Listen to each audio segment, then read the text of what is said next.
What is redlining and where does it come from? We're Divisible and we can explain in 2 minutes or less. Redlining is defined as the systematic denial of various services to residents of specific, racially associated neighborhoods or communities, either explicitly or through the selective raising of prices.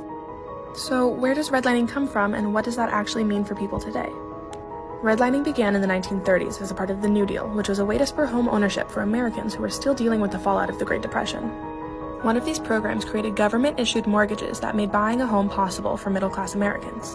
With these government-backed mortgages, families were able to buy homes that previously would have been too expensive, especially during the Depression.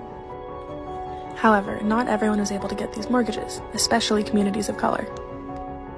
You see, the government agencies who issued these mortgages used color-coded maps to rank the worthiness of neighborhoods across the United States.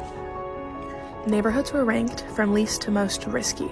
The areas the government deemed highest risk were marked in red, signaling that these neighborhoods were advised to be excluded from these homeownership and lending programs.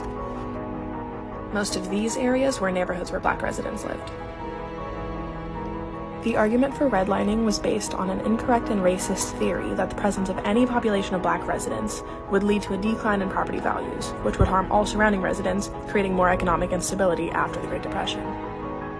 Pretty soon, private lenders started using these same maps, barring Black homebuyers from qualifying for these government-backed mortgages from most banks.